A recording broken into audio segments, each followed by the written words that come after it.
E aí, pessoal, começando mais um episódio aqui do Innovation Hub Show, podcast aqui para falar sobre inovação em diversas áreas, né? A gente tá com uma série junto com o pessoal da Akamai para falar sobre infraestrutura e principalmente IA. Não tem como fugir desse tema atualmente, né? Todo mundo falando e usando IA nos seus negócios para gerar resultados.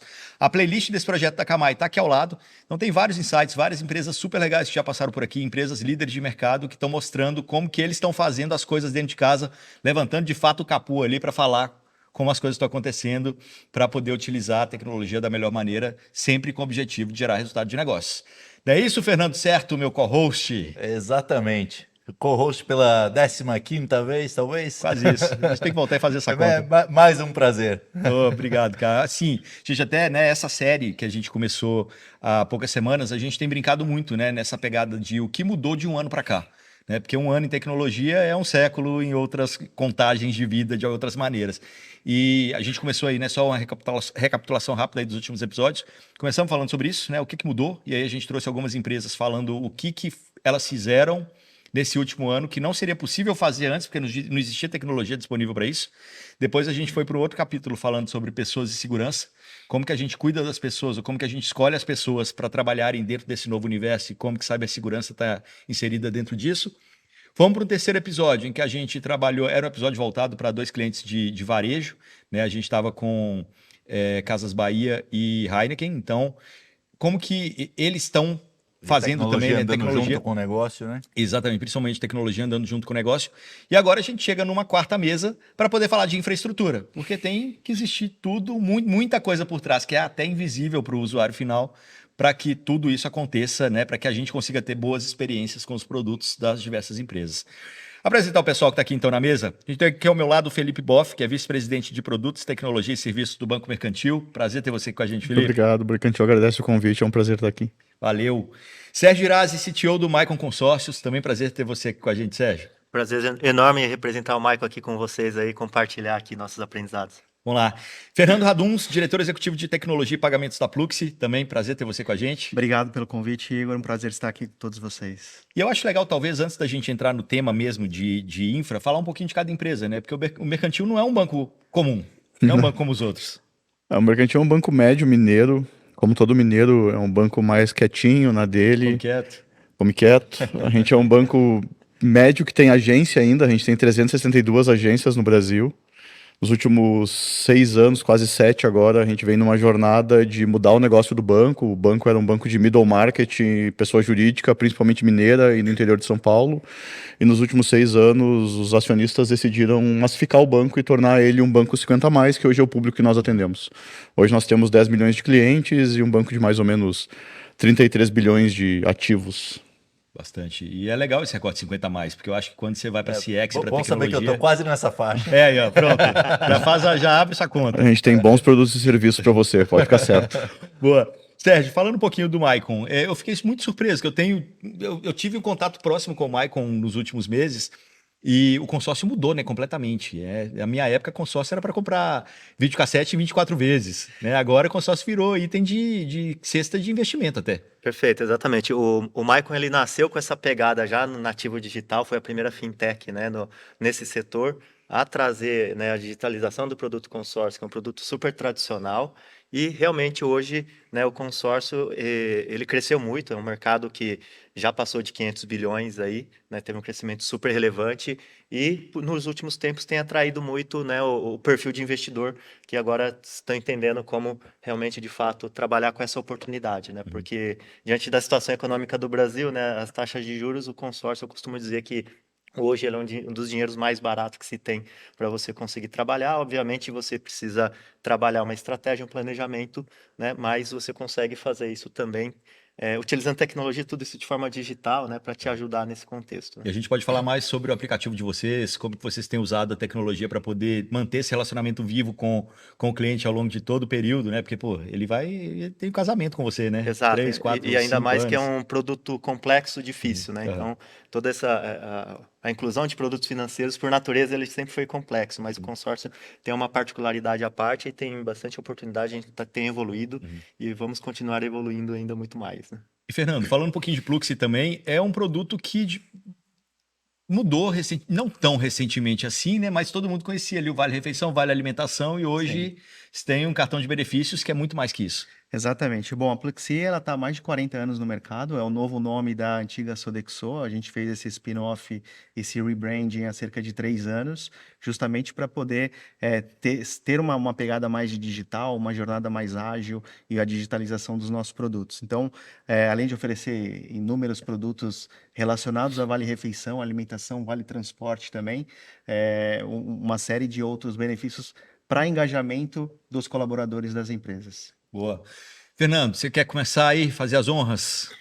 De falar de infra, né? E aqui a Cara, gente tem 3 exemplos de pois infra. é, né? Eu acho que para Akamai, essa habilidade de entregar experiências digitais, eu acho que né, esse é o DNA da Akamai, né? E trazendo um pouco da pegada de segurança, eu acho que hoje em dia a gente não fala mais de experiência digital sem falar de segurança, né? Isso que a gente, nas conversas anteriores, tem sido bem interessante a tecnologia junto com o negócio e o negócio junto com a tecnologia, né? Andando lado a lado e a segurança sendo parte disso também, né? Então, eu não sei, você quer direcionar uma pergunta? Acho que o principal aqui é a gente, dando um briefing talvez, né, para o pessoal, a gente tem 3 exemplos de uso de tecnologia para resultado de negócio que são bem diferentes aqui. E aí eu acho que a mensagem principal que vocês vão entender hoje é que não existe one size fits all, né? Você tem como resolver problemas para trazer benefícios de negócios. E talvez vamos começar pela Pluxee, que eu estava falando errado até agora, é Pluxee, deixa Pluxee marcado. Que tem que trabalhar muito com escala. Eu pronunciava Sodexo. Sodexo, digamos, Sodexo. Sim, Mas, nomes franceses. Mas vocês têm um desafio, assim, alguns desafios, né? Primeiro, escala. Vocês estão, né, cada vez falando com mais pessoas, você tem momentos de pico ali e você tem vários públicos.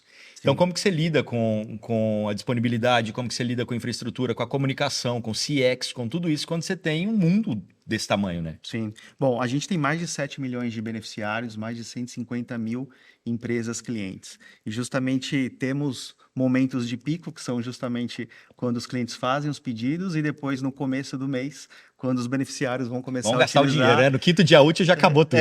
A média é 11 dias. Ah, 11? 11 dias. Então, os primeiros 15 dias geralmente são mais críticos, obviamente, os 2, 3 primeiros ali que são os mais. Mas não tem como fugir de ambiente de cloud, de ambiente de alta disponibilidade com redundância, ambiente também utilizando as famosas CDNs também para suportar a volumetria e bastante monitoramento. E agora não tem como fugir também da questão de IA, a IA apoiando no monitoramento e antecedendo a problemas, ela fazendo previsões antes dos problemas efetivamente acontecerem.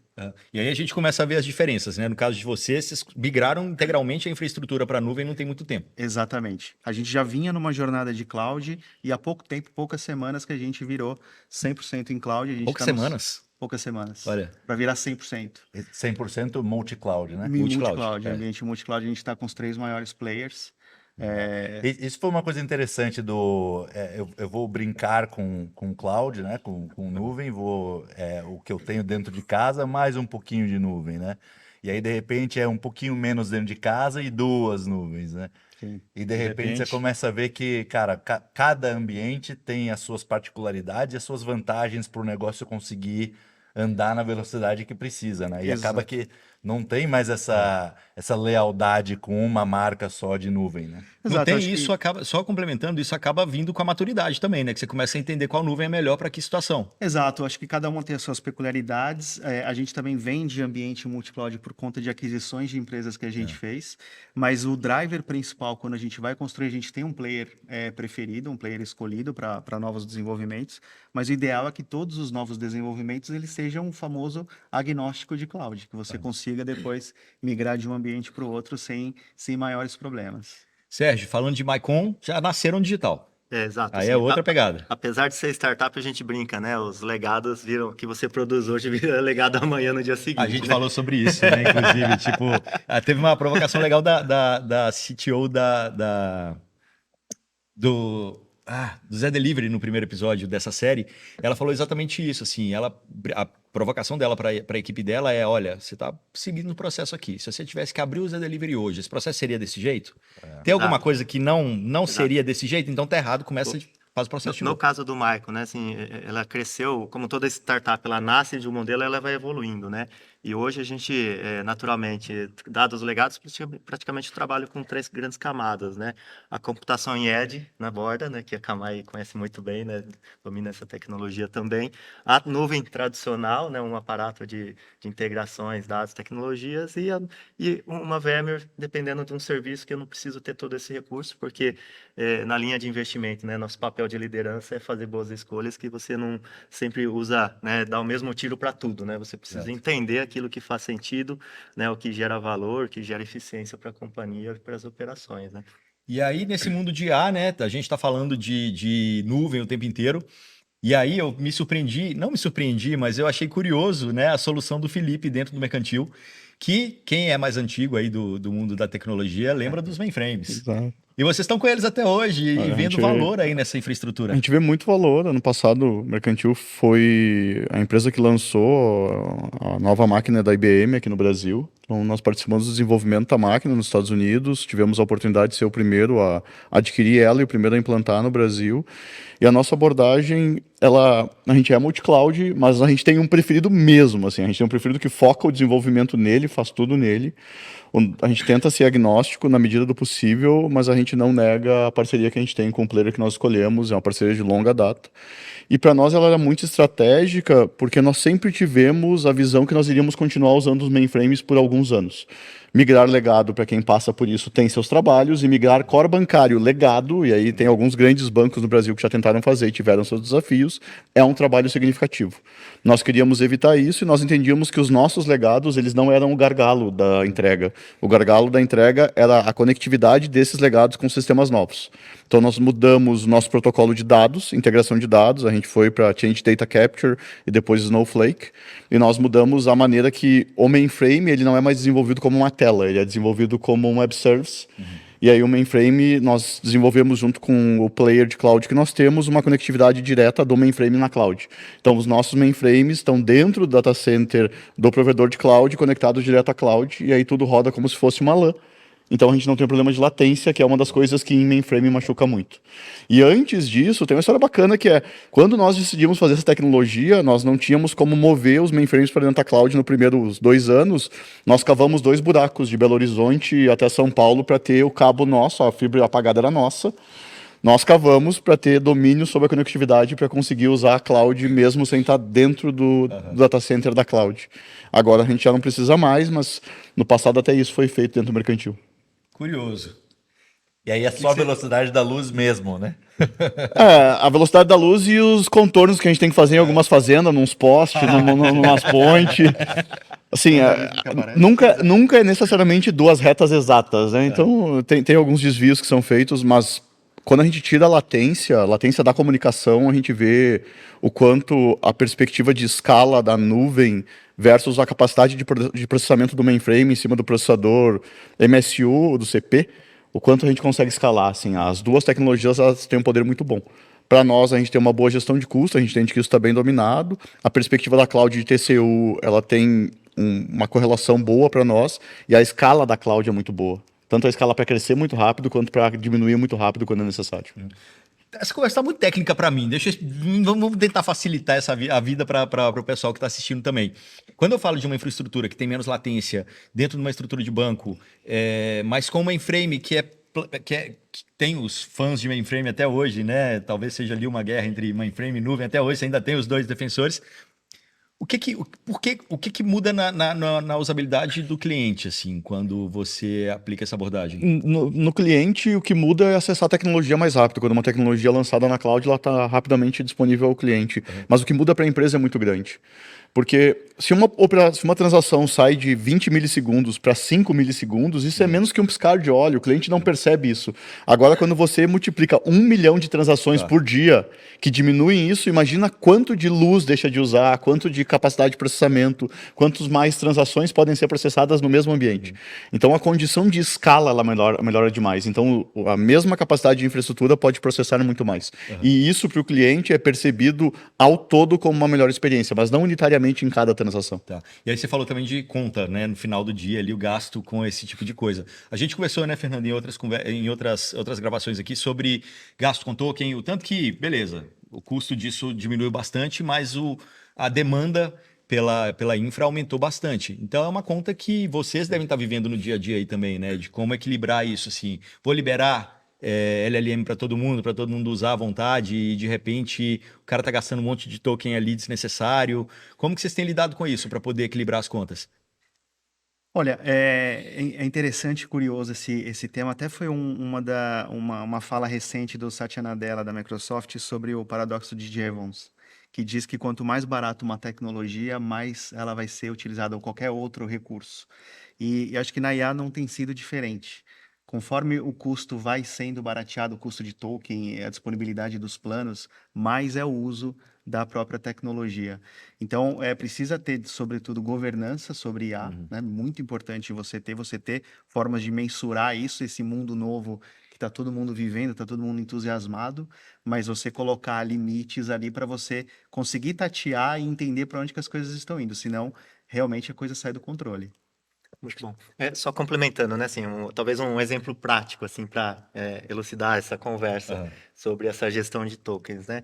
Muitas pessoas têm suas contas pessoais utilizando LLMs, né? Outro dia um jornalista ele também perguntou, né? Falou, cara, como é que eu faço para eu fazer uma gestão melhor de tokens? Eu falei, você já experimentou delimitar o tamanho da resposta que ele tem que te dar, né? Já começa por aí. Assim, então, você fazer um trabalho de governança, de acompanhamento, letramento, né? Eu acho que a gente ainda está no processo, no começo da jornada, que ainda muita gente não entende o impacto, a ação que ela faz, ou qual a consequência. Igual a nossa colega que estava falando no bate-papo aqui mais cedo, né? Falando, cara, uma pessoa lá ficou produzindo a mesma imagem não sei quantas vezes. Né? Assim, ela não se liga nesse não custo, tem, né? não tem ideia, né? Você entendeu? Mas aí entra a tecnologia e ferramental junto para ajudar a trazer, né, uns parâmetros ali, mas sem sombra de dúvida, a questão da capacitação, né, ela é primordial, essa preparação das pessoas para usarem, né, da melhor forma possível. Porque no final do dia, a gente está falando de uma ferramenta, tecnologia igual para todos. Tem pessoas que conseguem usar muito e muito bem, de forma consciente, tem pessoas que não conseguem extrair menos valor, tem pessoas que não têm nem ideia ainda, né, do que pode fazer, mas realmente você trabalhar esse lado da governança como um todo, um guarda-chuva bem amplo mesmo e organizar em vários pilares de atuação, isso te ajuda muito, né, você até acelerar mesmo e trazer mais qualidade nessa adoção, né? Porque eu acho que até esse gasto de token faz parte do letramento também. Na segunda mesa nossa, a gente teve um caso que era o oposto. Eles tinham os usuários das empresas, os funcionários das empresas, tinham meta para gasto de token. Era o contrário. Você pode contar o caso da pessoa que você... Nós temos 2 casos, um positivo e um não tão positivo, mas que vão ao encontro do que eles comentaram, né? Ensinar as pessoas a usar, ajudar elas a entenderem o impacto. Nós pegamos uma pessoa que estava escrevendo um e-mail e para escrever um e-mail de 40 tokens, ela chegou a usar 300 tokens. Então, assim, ela queria escrever um e-mail, só que ela pediu tantas versões daquele e-mail, tantas versões do prompt, que o gasto era muito maior. Só para o pessoal entender, um token é 0,7 de uma palavra, na média. Né? Exato. Então, na verdade, então é uma outra coisa também, então, né? Por favor, isso é um e-mail de menos, tudo isso menos é gasto de 40 de token. Tudo isso palavras. a gente brinca que a IA até pode parecer ter sentimentos, mas ela não tem na realidade, né? Os sentimentos foi nós que criamos nela. Então, a gente pode ir mais direto ao assunto e ela não vai ficar magoada. Mas esse eu acho que é um ponto importante para nós, eu particularmente, é meu estilo, eu gosto de usar os exemplos reais, sabe? Tentar desmistificar na cabeça das pessoas que isso tem sim um impacto, que tem que usar, que é importante. Agora, se você pode no Excel selecionar 10 células e ver a média, para que você vai no LLM pedir a média de 10 células do Excel? Assim, tem alguns usos que são desproporcionais à realidade, não precisas. Mas agora tem outras coisas que fazem sentido. O que a gente tem visto, por exemplo, do lado dos programadores, e a gente comentava um pouquinho mais cedo, cada um tem usado de uma forma diferente, mas a gente vê que a capacidade de produzir código, dependendo do estilo que a gente usa, tem aumentado muito. E a capacidade de geração de código, ela é muito acelerada. Então, às vezes, o que o programador poderia demorar 2 ou 3 meses para produzir, a IA consegue produzir em muito menos tempo. O que a gente tem que ver agora é esse muito menos tempo que a IA está produzindo, a gente consegue transformar esse código num negócio lucrativo para a companhia ou em alguma coisa que gera benefício. A gente sabe que a IA é efetiva na produção do código. Agora a gente tem que ser efetivo no uso do código para o negócio. Claro. E ainda em cima desse ponto, algo que vocês falaram, né? Como que você garante governança e qualidade nessa velocidade que a gente tá vivendo agora? Tem que ser uma preocupação. Eu vou começar aqui, assim, não é mais nesse sentido, pegando carona aqui, né? Não é usar AI para tudo, é AI para quê? Né? Assim, eu acho que está faltando ainda boas discussões aí em muitas empresas ainda sobre a própria estratégia de como você vai trazer, né, o tema para valer de forma mais robusta, porque se você divide em dois universos, né, o universo porta para dentro da empresa, você tem vários cenários, várias situações que você tem que ter devidos cuidados. Se você traz uma ótica de transformação, como você vai usar AI de porta para fora, que impacta o cliente na ponta, você tem um outro contexto. Então, assim, você trabalhar a governança, principalmente, na minha visão aqui, eu acho que a principal oportunidade nossa que a gente está vivenciando é estar conectado mesmo com os negócios para a gente conseguir entender claramente, né, qual o impacto, o que a gente está querendo. Porque, como foi colocado, a produção de código vai ser produzida mais rápido, mas o quanto isso ativa, de fato, né, o ponteiro de negócio, o quanto isso vai mexer de fato. Né? Eu acho que a tecnologia evolui, surgem novas ferramentas como a própria IA, mas um ponto central que nunca pode deixar, nunca pode sair da mesa, que é o real benefício para o valor, para o negócio, o real resultado para o negócio. A IA com certeza vai gerar código mais rápido, vai produzir mais coisas, mas ela pode eventualmente mover o gargalo para outro lugar. Então, a etapa de desenvolvimento ela vai ser muito mais rápida, mas o quanto que o tempo total de desenvolvimento foi diminuído e o quanto que isso está gerando resultado. E aí o curioso na parte de letramento de IA, que também o Felipe colocou, nessa ideia de todo mundo querer utilizar IA, e isso de alguns meses para cá, talvez até um ano, precisamos identificar um use case aqui de inteligência artificial e generative AI. A gente criou um time focado nisso daí, com a ideia de AI Champions também, distribuído em todas as áreas, e todo mundo queria colocar IA de qualquer forma. A partir do momento que a gente colocou os especialistas em tecnologia para discutir e para entender, você percebe que 60%, 70% dos use cases não precisam de IA. Não precisam de um software, de uma tecnologia como a IA probabilística, mas você sim poderia utilizar uma integração sistêmica. É um problema, no fundo, de sistema de informação e não um problema de inteligência artificial.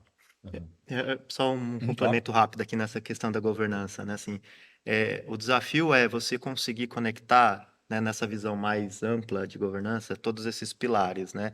A estratégia de negócio, né, esse impacto que você está querendo buscar, transformação cultural interna, digital, toda a eficiência de fato que você entende que é oportunidade, de fato que tem aplicação, como você vai fazer essa adoção dentro da companhia e, sem sombra de dúvida, a própria qualidade de dados que você tem para trabalhar com a inteligência artificial.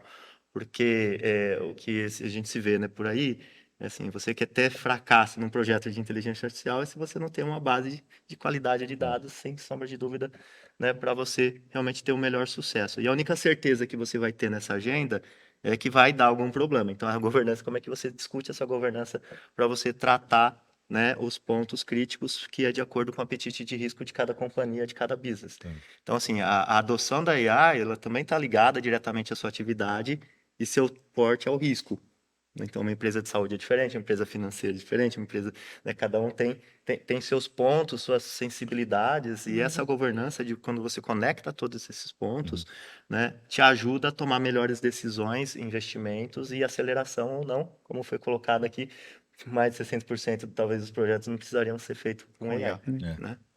Tem um ponto importante só, falando 3 empresas conectadas ao segmento financeiro. O Banco Central ele tem sido muito ativo no uso da IA em tentar forçar as empresas, e forçar de um lado positivo, né, mas fazer com que as empresas elas possam explicar o raciocínio da IA. que é uma linha de pesquisa inteira, né? Como é que eu explico aquela decisão que foi tomada, como é que o reasoning é deixado claro para o usuário que aquela decisão foi tomada por IA e qual é o processo que conduziu aquela tomada de decisão. Então, o uso correto, da maneira correta, de uma maneira que a gente possa chegar ao regulador, no caso da indústria financeira, e explicar é muito importante. Então, hoje a gente ainda usa muito para entender até onde a tecnologia vai e o que a gente pode tirar de negócio. Mas daqui a pouco, no próximo ano, quando estiver aqui fazendo o recap disso, a gente vai falar, tá, como é que a gente explica tudo que está acontecendo e como é que a gente demonstra o raciocínio que está sendo feito para tomar as decisões de negócio. Tem até uma palavra agora da moda que é explicabilidade. Explicabilidade. Existe a pronto. Existe a palavra. Mais uma. Explicabilidade. Não é um neologismo, mas tá virando comum. Uma nova buzzword. Responsible AI, né? Também Sim, no sim, termo. sim. Né, em inglês. Mas aí, seguindo um pouco até nessa linha que você estava falando, vocês enxergam o aumento do risco operacional à medida que as empresas também vão acelerando aí no uso de inteligência artificial? Quer dizer, governança e tudo isso está crescendo no mesmo ritmo do que o avanço de desenvolvimento de soluções em IA? Cara, o que eu acho interessante é que tem empresas que vão all in, né? Vai pular de cabeça e usa IA para tudo. E tem o oposto, que é o vamos tomar cuidado, deixa a gente analisar. E normalmente a gente vê o avanço de experiência de usuário e a velocidade de criação de novas iniciativas nesse lado, né? Então, o que a gente tem conversado bastante com os nossos clientes é, cara, vamos criar um negócio aqui, uma infraestrutura para você, para que não tenha problema em termos de risco, né? Então, deixa ir da velocidade que o negócio precisa, porém, vamos colocar todos os controles agora para que isso não seja um problema depois, né? Coisas como, cara, eu acho que hoje, no mundo dessa velocidade IA, uma empresa não pode viver sem microsegmentação, por exemplo, né? Eu acho que tudo que a gente vê da quantidade de softwares que são instalados para um agente funcionar, cara, você não sabe de onde vem, né? Os desenvolvedores estão baixando pacote NPM um atrás do outro e dependências e tudo mais, e ninguém sabe o que vai acontecer com isso, né? E já tivemos alguns incidentes gravíssimos aí por causa disso.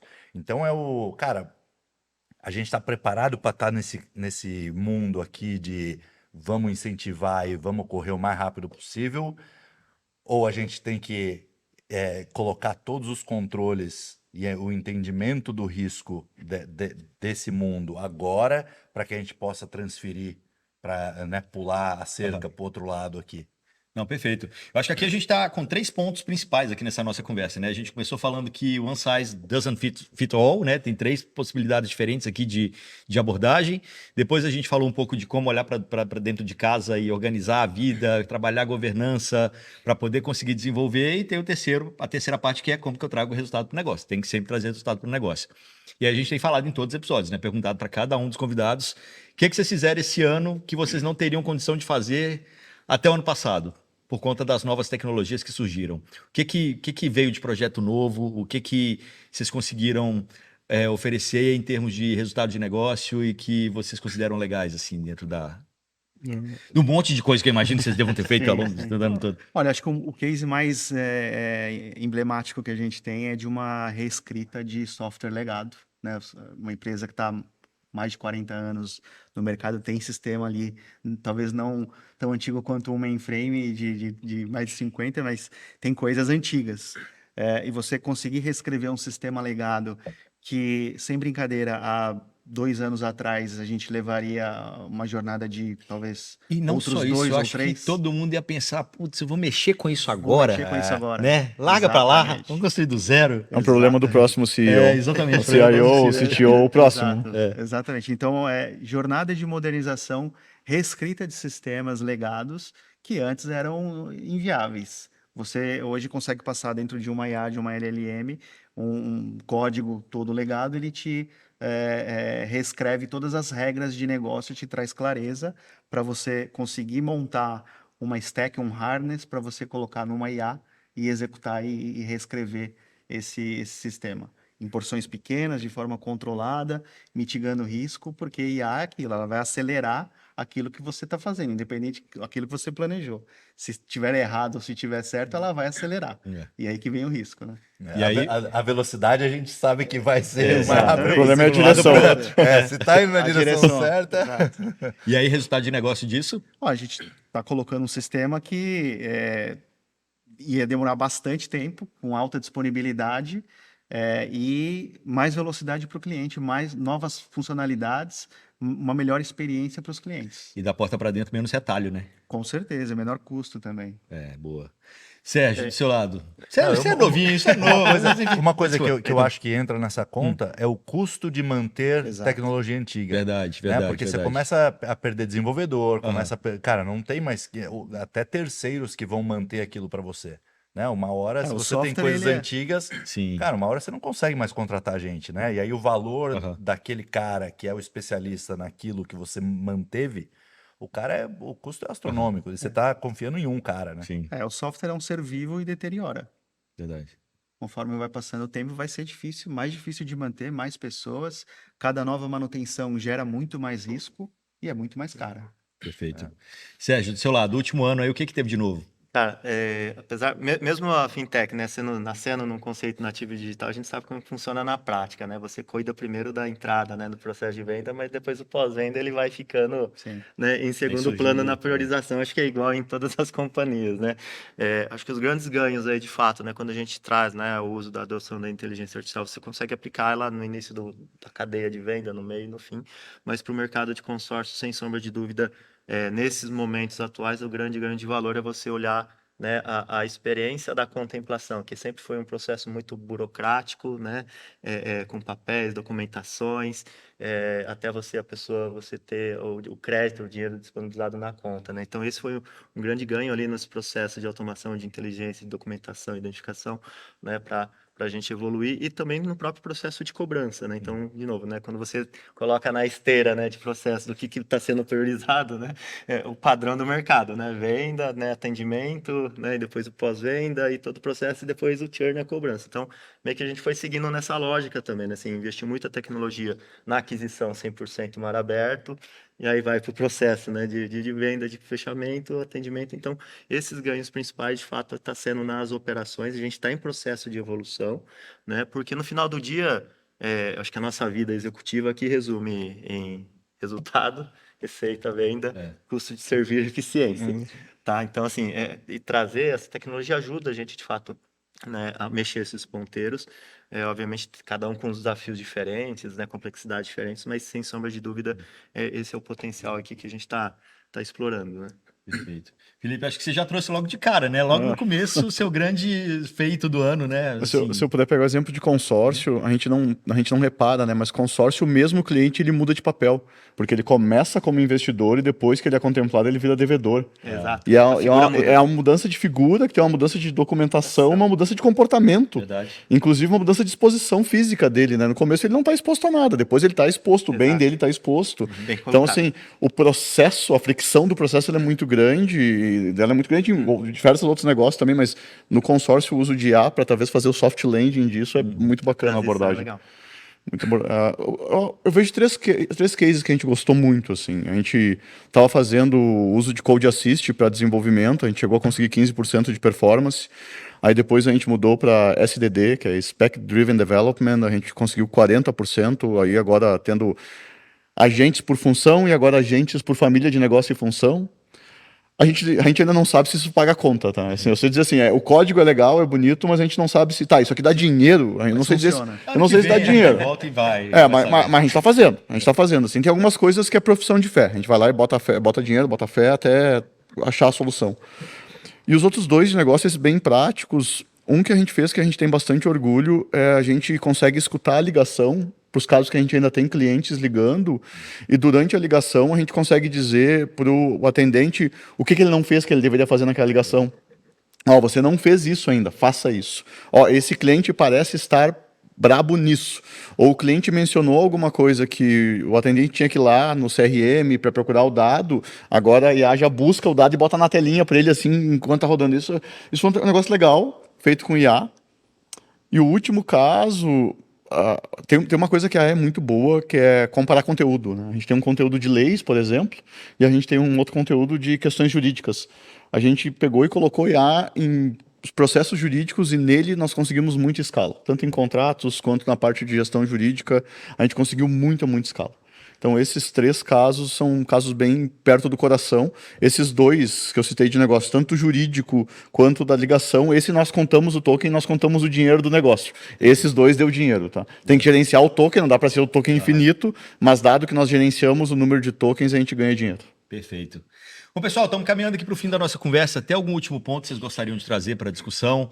Alguma coisa que não foi falada e que para vocês é importante destacar? Eu acho que na minha visão aqui, né, cada vez mais sempre, né, que no papel da governança, a gente tem uma atenção redobrada à gestão de risco de terceiros, né, porque da mesma forma que a gente tem nossos desafios, né, trabalhando com a AI dentro de casa, um parceiro terceiro também tem. Então, assim, como é que a gente, né, equilibra tudo isso, né, e que a gente consegue caminhar bem, né, para também não ter, né, esses lock-ins todos, porque é uma operação crítica. Se a gente, no mundo de AI, por exemplo, né, que é onde todo mundo está trabalhando com os 3, 4 os principais big techs globais, né, qualquer trava que aconteça, você compromete a sua operação. E qual que é o plano B disso, né? Assim, acho que talvez esse cuidado, assim, né, de você fazer uma gestão mesmo de fato mais ampla, eu acho que é relevante deixar no radar, né? Porque às vezes, por mais que tá dando certo, você começou a jornada, tá dando certo, mas e aí, se quebrar, o que que acontece, né? Então, a gente tem que estar preparado, né, para esse contexto como um todo aqui, para ter uma operação saudável sempre, né, e segura. Perfeito. Querem complementar mais alguma coisa? Estamos diante de uma disrupção da humanidade, né? Assim, o que vai ser qualquer exercício de prever o futuro aqui é um palpite, é um desafio gigantesco, porque estamos diante de uma revolução sem precedentes. Cara, eu acho que eu já falei tanta coisa errada no passado. Não queira rever os últimos episódios. A gente está com liberdade poética de errar nesse momento, né? Qualquer diretor de tecnologia, mas eu acho que nunca pode deixar de existir a governança, o controle de riscos e, sobretudo, racionalidade sobre a utilização desses recursos. Perfeito. Se eu pudesse recomendar alguma coisa, você falou em lock-in na perspectiva de uso, né? Mas eu acho que tem um outro lock-in que é importante, que é como que você permite novas tecnologias entrarem. A gente teve a AI entrando, teve todos os desafios. Eu acho que muitas empresas aprenderam que elas estavam menos aptas a se integrar do que elas poderiam estar, e isso é um desafio. E a gente tem outras coisas no pipeline de grandes empresas, né? A gente vê a evolução de quantum computing, que eles já começaram a corrigir erro do hardware. E a IBM assumiu um compromisso semana passada que daqui 2 anos eles vão comercializar esse negócio. E esse negócio não é que nem AI, ele não é a solução para todos os problemas, mas ele é um paradigma novo na computação. E toda vez que nós temos paradigmas novos na computação, quem se adapta primeiro tem vantagens, conforme você falou, que a Akamai tenta ajudar em conseguir criar a condição de permitir a adaptação das empresas. A empresa que não conseguir se adaptar às novas tecnologias, dado tudo que está acontecendo, ela vai sofrer mais do que as outras. Com certeza. Para fechar. Cara, eu acho que o grande problema que a gente viu com a IA no começo era que todo mundo estava procurando uma solução ou procurando o que fazer com IA, sendo que a interface da IA era um chat, né? Então era sentar ali e falar, e agora, o que eu pergunto, né? Então a ideia de muita gente que trabalha em muito negócio por aí ainda é o uso de IA como o ChatGPT, né? Como o Gemini Chat, né? Como o Claude Chat. E não usar a inteligência artificial para te ajudar na tomada de decisões. Não é me dar opinião. Me ajuda a filtrar e me ajuda a acelerar esse processo de decisão, né? E são 2 coisas completamente diferentes, né? Eu costumo falar que, cara, uma empresa não está usando IA se não saiu do chat, né? Se o que estão disponibilizando para os usuários é uma interface de chat, eles ainda não começaram a jornada de IA. Né? Eles deram um Google melhorado, né? Perfeito. Bom, pessoal, a gente, como sempre, deixa os links dos LinkedIns de todo mundo aqui. Então, se quiserem continuar essa conversa, só clicar lá no LinkedIn, conectar com o pessoal, trocar mais ideia, trocar mais dúvida, de repente fechar mais negócios, por que não? A gente deixa sempre o link das empresas também aqui para vocês conhecerem mais sobre cada uma delas. E agradeço demais aqui a presença do Felipe Boff, que é vice-presidente de Produtos, Tecnologia e Serviços do Banco Mercantil, Sérgio Irazi, CTO do Maicon Consórcios, Fernando Raduns, diretor executivo de Tecnologia e Pagamento da Pluxee, e Fernando Certo, Field CTO Latam da Akamai. Gente, brigadão pelo papo, valeu demais. Maravilha. Até a Obrigado próxima. pelo espaço. Valeu. Tchau, tchau.